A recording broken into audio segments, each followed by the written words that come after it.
में देश में पहली बार भारतीय जनता पार्टी की पूर्ण बहुमत के साथ सरकार बनी, जो आज सबका साथ सबका विकास की उद्घोषणा के साथ गौरव संपन्न भारत का पुनर्निर्माण कर रही है। और प्रधानमंत्री जी ने कहा है कि 2047 तक हम विकसित भारत के सपना को पूरा करेंगे। इसलिए मैं बोलना चाहूंगा कि उबलते हुए खून की रवानी है मोदी, उबलते हुए खून की रवानी है मोदी, इस देश के युवा की जवानी है मोदी। उबलते हुए खून की रवानी है मोदी, इस देश के युवा की जवानी है मोदी। सोए हुए थे जो अब तक हिंदुस्तानी, सोए हुए थे जो अब तक हिंदुस्तानी, उनके जाग उठने की कहानी है मोदी, उनके जाग उठने की कहानी है। और अपने सिद्धांत, अपने विचारधारा और अपने संस्कृति के रक्षा के लिए भारतीय जनता पार्टी की ये सेना तैयार होकर आगे बढ़ो, यही हमारा संकल्प होगा। मित्रों, मैं अपने वाणी को, आज पहला दिन है, अब पहला दिन है तो ज्यादा बोलना भी ठीक नहीं, इसलिए मैं अपने वाणी को विराम देता हूं। भारत सोने की चिड़िया है, जब भी कोई आता था लूट कर चला जाता था, लेकिन मोदी जी ने कहा हम सोने का शेर बनाएंगे। जो दुनिया को लूटने का काम किया था, उसी अंग्रेज को हराकर 5वें स्थान पर व्यवस्था को पहुंचाने का काम किया। और फिर इस भारत की कल्पना खंड भारत का सपना पंडित चाणक्य ने देखा था, और पंडित चाणक्य खंड भारत का सपना पूरा करने में समय लगा था। आजादी के पहले याद कीजिए, ये विकसित भारत का संकल्प लेकर आया है। और याद कीजिए साथियों, जरूर कहेंगे भारतीय जनता पार्टी के कार्यकर्ता नीचे जाए और कहे कि हम तो कमिटेड लोग हैं। भारतीय जनता पार्टी जनसंघ के रूप में जब 1950 में डॉक्टर श्यामा प्रसाद मुखर्जी ने जो सपना देखा था, समय लगा जरूर, 70 वर्ष लगे, लेकिन जो सपना डॉक्टर श्यामा प्रसाद मुखर्जी ने देखा था, उसको नरेंद्र मोदी ने 370 को काटा उसको सपने को पूरा किया। हम कमिटेड लोग हैं। पंडित दीनदयाल उपाध्याय जी ने अंतिम व्यक्ति तक सामाजिक न्याय पहुंचाने की शिक्षा जाहिर किया था, आंदोलन का संकल्प लिया था। सरदार बिहारी वाजपेयी जी ने उस सपने को साकार करने का काम किया। और जब ये दोनों सपने साकार हो गए, आज विकसित भारत का सपना देश के यशस्वी प्रधानमंत्री नरेंद्र मोदी देख रहे हैं। और मैं आजाद करते थे 1100 होते थे, आपके नेतृत्व में ये बढ़कर आज हमारे पास 1400 से अधिक हमारा नंबर हो गए। आज पार्टी का जिला का संगठन हमारा 45 का हुआ करता था, आपके नेतृत्व में ये बढ़कर अब 52 जिला का संगठन हो गया। हम पूरी तरह भारतीय जनता पार्टी को जनमानस तक, एक एक गांव तक, एक एक वार्ड तक पहुंचाने की बात है कि आपने सबने मिल करके सर्वसम्मति से अपने प्रदेश के अध्यक्ष का चुनाव किया है। आपको बहुत बहुत बधाई। इस कार्य को करने में संगठन के जितने भी प्रमुख नेता होते हैं, कार्यकर्ता होते हैं, उन सबकी बड़ी भूमिका होती है। विशेष तौर पर मैं कहूँ तो यहाँ के प्रभारी श्री विनोद तावड़े जी जो राष्ट्रीय महामंत्री हैं, और इसी प्रकार से सह प्रभारी श्री दीपक प्रकाश जी जो सह प्रभारी बिहार के हैं, साथ ही अपने संगठन का काम देख रहे, चाहे नागेंद्र जी हो अथवा भिखू भाई बंधानिया जी हो, इन्होंने भी नीचे संगठन का यानी सदस्यता से लेकर के और इस समय तक के जो कार्य को संपन्न कराया है, सबकी भूमिका इसमें रही है।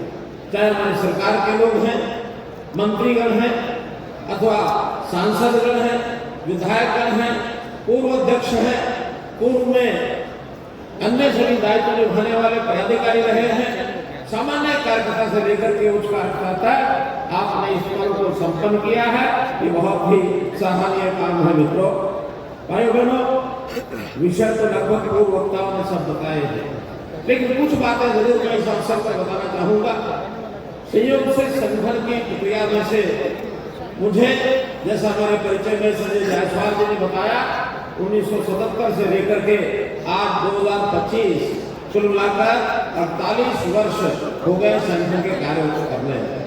और एक बात जरूर मैं याद कर रहा हूँ, उस समय जब संजय जायसवाल जी परिचय करा रहे थे तो मेरे जैसे इस कार्यकर्ता के निर्माण में गंगा माता और बिहार प्रदेश इनकी अपनी एक विशेष भूमिका रही है। मैं जरूर बताना चाहूंगा, वो काल है 1975 का, जब मेरी आयु 21 वर्ष थी और उस समय देश के अंदर जो हालात थे, लोकतंत्र के ऊपर एक प्रकार का प्रश्न चिन्ह लगाया श्रीमती इंदिरा गांधी जी ने देश का आपातकालीन हुई। और आपातकालीन लगने से पहले दिल्ली के मॉरिस नगर चौक पर लोकनायक जयप्रकाश नारायण जी का जो भाषण हो रहा था, उस भाषण को मैं सुनने के लिए गया था। लाखों की संख्या में लोग, नौजवान विशेषतौर पर उपस्थित थे। पिन ड्रॉप साइलेंस, क्या भाषण हुआ होगा क्या नहीं, 21 वर्ष की आयु में बहुत बड़ी बात तो याद नहीं है, लेकिन इतना जरूर याद है कि इस लोकतंत्र को दबाया जा रहा है और देश के अंदर एक स्वच्छ प्रशासन ये बनना चाहिए। श्रीमती इंदिरा गांधी जी के अत्याचारों के खिलाफ हमको एकजुट होकर के खड़ा होना चाहिए। मोटी बात नहीं याद है। और उसी के परिणाम स्वरूप जब आपातकालीन लगा तो संघ के कुछ स्वयंसेवकों के संपर्क में मैं आया, इमरजेंसी के विरोध करते हुए, और आपातकालीन समाप्त होने पर 1977 में संघ का स्वयंसेवक बना। यहाँ तक तो वो गाड़ी चलती आ रही थी। 1979 के अंदर प्रयागराज में एक सम्मेलन होता है और वहां मैं जाता हूँ। देश और समाज का काम करने की प्रेरणा उस संगम तट के ऊपर प्रयागराज में मिली। गंगा माता का उसमें योगदान कि उस समय एक प्रण किया था कि पूरा जीवन इस देश और समाज के काम में लगना चाहिए, और उस प्रण को पूरा करते हुए आज तक यहाँ पहुंचा। भाई बहनों, ये है मेरी आत्मकथा की दो झलकियां। 1975 का वो सम्मेलन और 1989 का वो संगम तट का जो सम्मेलन, आज वो प्रेरणा काम कर रही है। और उस प्रेरणा के अंतर्गत मैं समझता हूं कि हमारी सबकी प्रेरणा भी कोई ना कोई ऐसी रही होगी। हम अपने मातृ संगठन राष्ट्रीय स्वयंसेवक संघ के साथ जुड़े हुए हमेशा वहां से, और अपना व्यक्ति निर्माण के साथ साथ वहां से जो संस्कार हमको मिलते हैं उस संस्कार पर आते हम काम करते हैं। आज हमारी भारतीय जनता पार्टी, इसका इतिहास भारतीय जनसंघ से लेकर अब तक का आपने फिल्म में देखा है।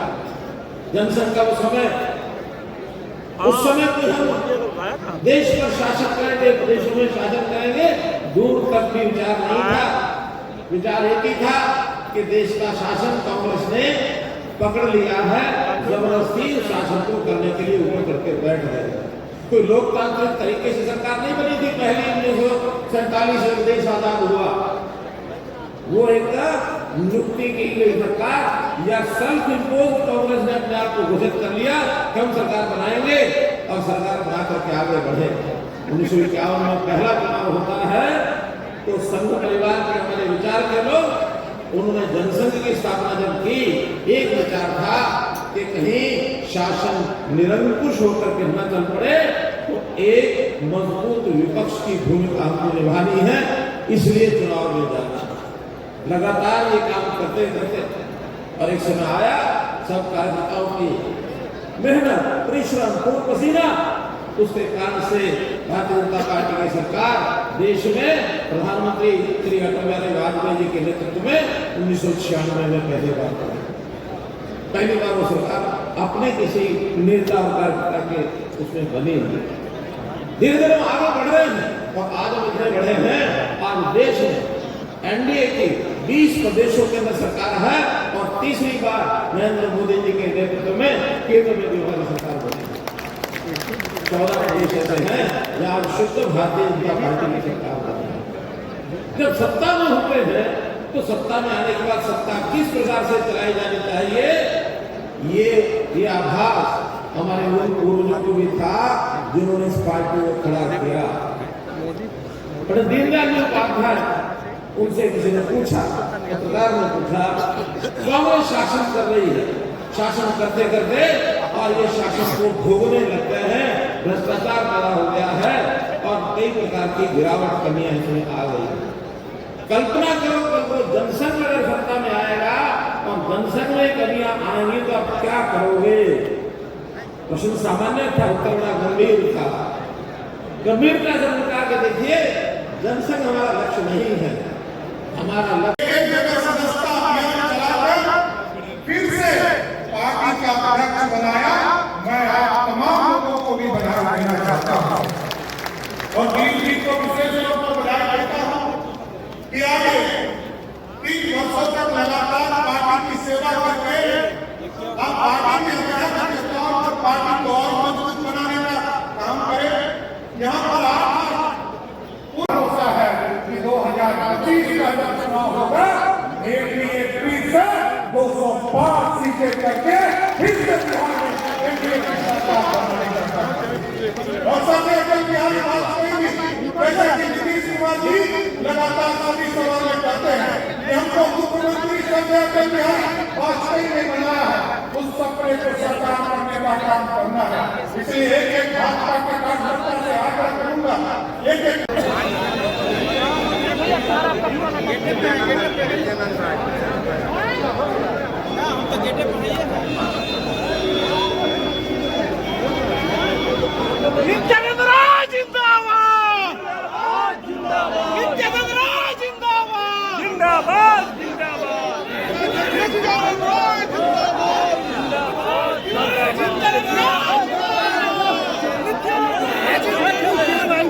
शांत हो जाइए ना यार।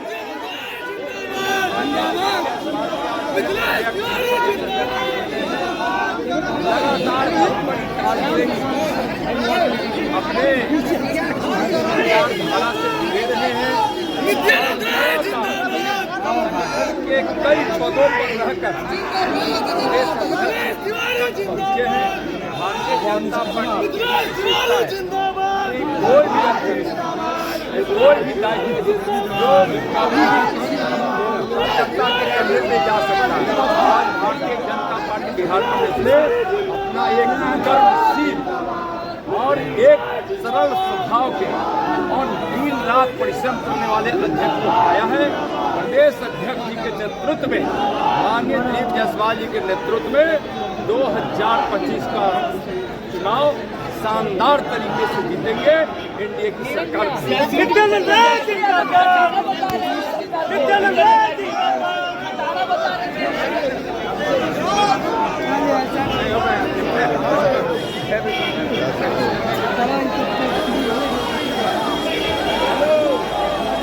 रही है भाजपा आ रहा है सरकार के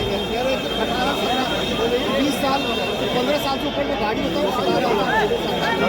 कर रहे हैं। खट्टर जी ने बोल दिया है फिर से नीतीश कुमार जी के नेतृत्व में एनडीए सरकार बनेगी।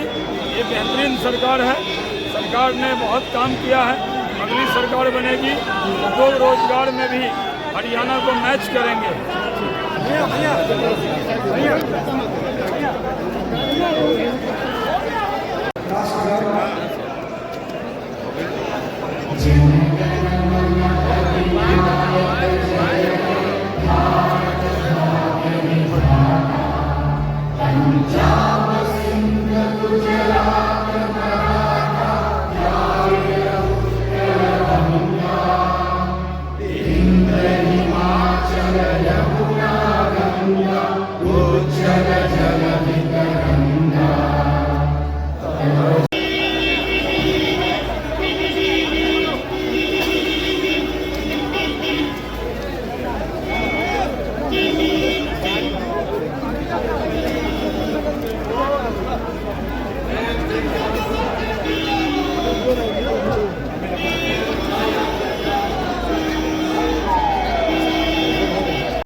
सीधा अपने आज के दिन जिनका निर्वाचन हुआ है, इस ऐतिहासिक क्षण पर मैं अपने सम्मानित प्रदेश अध्यक्ष आदरणीय डॉक्टर दिलीप जायसवाल जी से आग्रह करता हुआ एक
पहले देश को सोने की चिड़िया कहा जाता था।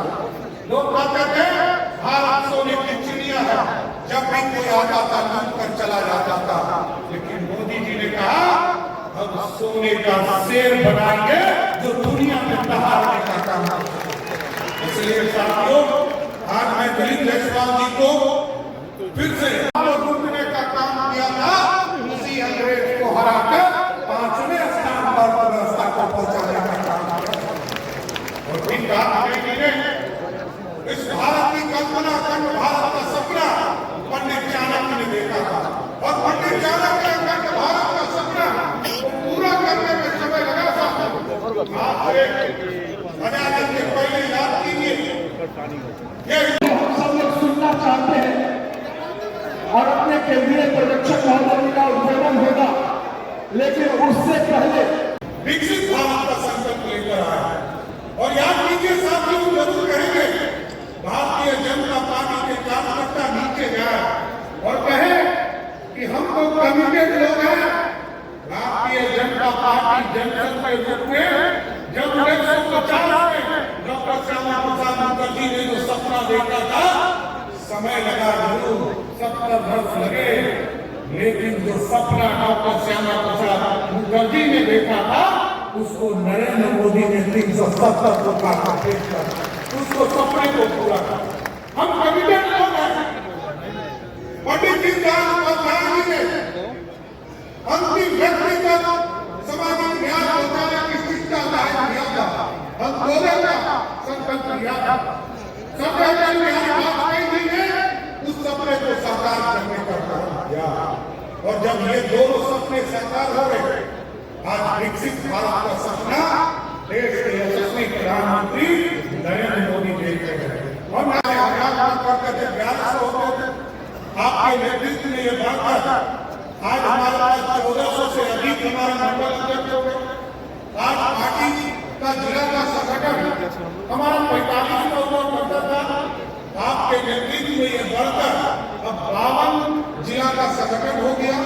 हम पूरी तरह भारतीय जनता पार्टी को जनमानस तक, एक एक गांव तक, एक एक वार्ड तक पहुंचाने, एक जगह सदस्यता अभियान चलाकर फिर से पार्टी का अध्यक्ष बनाया। मैं आज तमाम लोगों को भी बधाई देना चाहता हूँ और दिलीप जी को विशेष रूप से बधाई देता हूँ कि आगे 3 वर्षों तक लगातार पार्टी की सेवा करके हम पार्टी